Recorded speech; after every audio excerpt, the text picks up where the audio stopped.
नमस्कार, मैं हूं दीपक शर्मा और मेरे इस YouTube मंच पर आपका स्वागत है।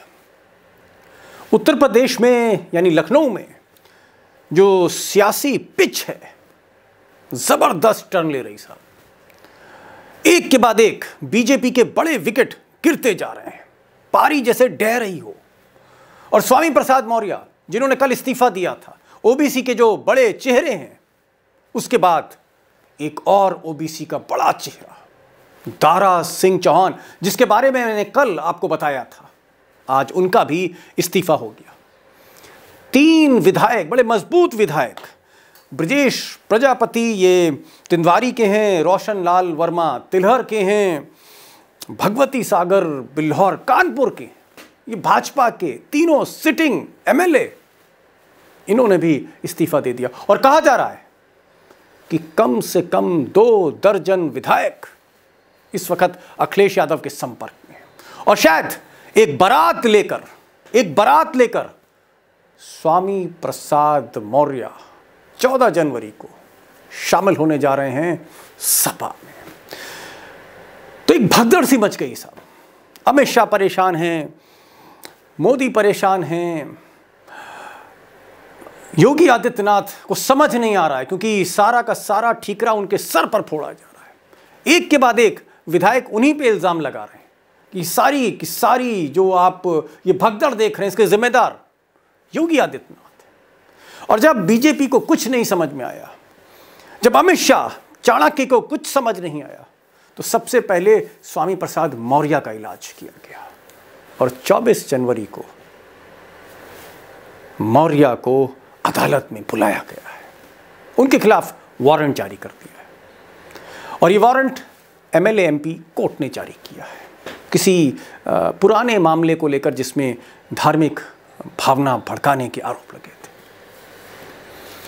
अब सवाल साहब ये है कि बीजेपी के लिए एक बहुत बड़ी चुनौती, एक मैसेज, जो परसेप्शन की लड़ाई थी, जो आचार संहिता के बाद जब आप रैली नहीं कर सकते, जुलूस नहीं निकाल सकते, और वो जो लड़ाई आपको लड़नी थी, वो कहीं ना कहीं वो लड़ाई में बीजेपी थोड़ी कमजोर दिख रही है। क्योंकि मौर्य एक के बाद एक, स्वामी प्रसाद मौर्य एक के बाद एक आग लगाने वाले बयान दे रहे हैं। उन्होंने साफ तौर पर एक चैनल पे कहा, और हमारे मित्र का चैनल है ब्रजेश मिश्रा का, उस चैनल पे उन्होंने कहा कि असली मौर्य मैं हूं, असली मौर्य मैं हूं। और ये जो केशव प्रसाद मौर्य है, ये तो बेचारा है। और साथ ही साथ केशव जी तो खुद बेचारे हैं। जो बेचारे की हालत में जी रहा है, और दूसरे के सम्मान की बात की लड़ाई कैसे लड़ सकता है? तो साहब, स्वामी प्रसाद मौर्य जिनके खिलाफ वारंट जारी हो गया है, और बीजेपी में ये कोई जब भी कोई बीजेपी का घर छोड़ के जाता है, तो इस तरह के वारंट, इस तरह के मुकदमे, ईडी, आईटी, सीबीआई, कोर्ट कचहरी, ये सब चाणक्य के दांव पेचों में से एक है। अब साहब, इसमें हो क्या रहा है? मौर्य ये कह रहे हैं कि चाहे वो पूर्वांचल हो या पश्चिमांचल हो, किंग मैं हूं ओबीसी का।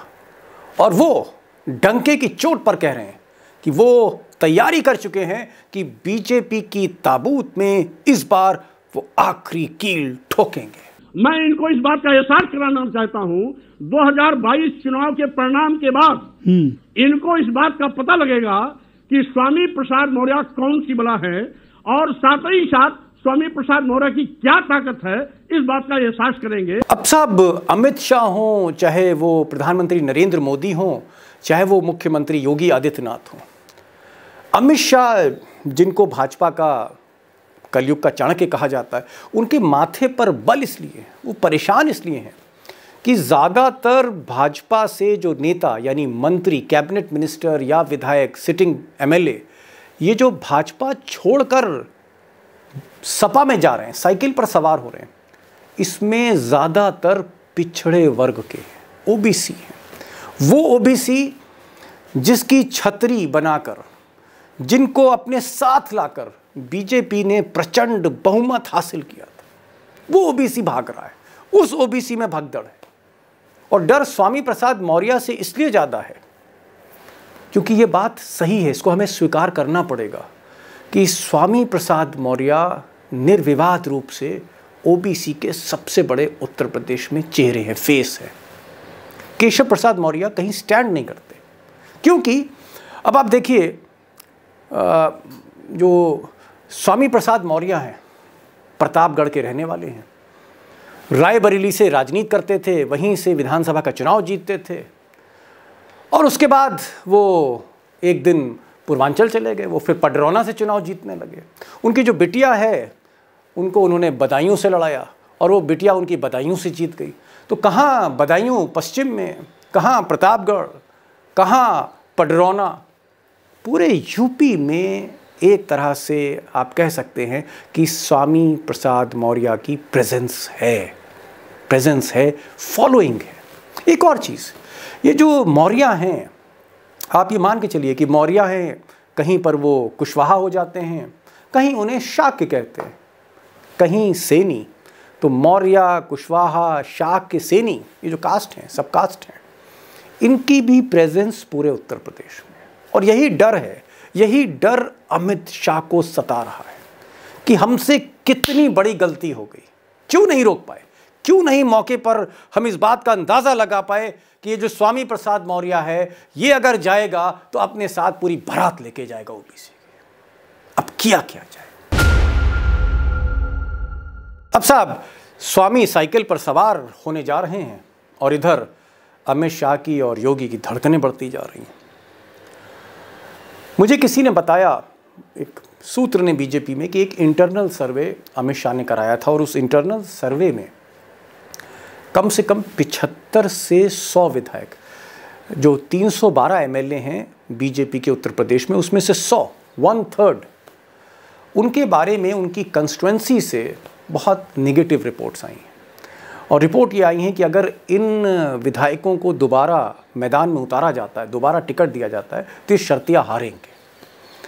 इतनी ज़बरदस्त सत्ता विरोधी यानी एंटी इनकम्बेंसी उनके ऊपर है।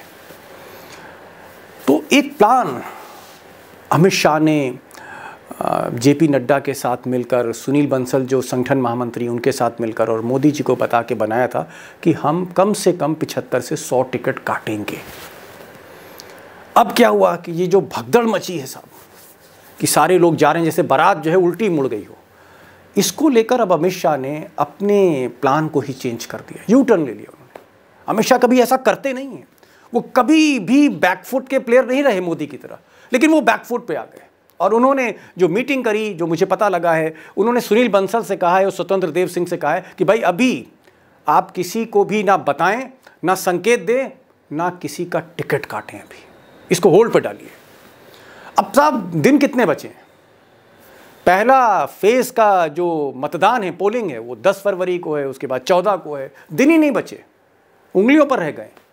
और इस बीच एक असमंजस की स्थिति भाजपा में कि किसका टिकट काटें, किसको टिकट दें। सारा का सारा जो प्लान था अमित शाह का, उस पर पानी फिर गया।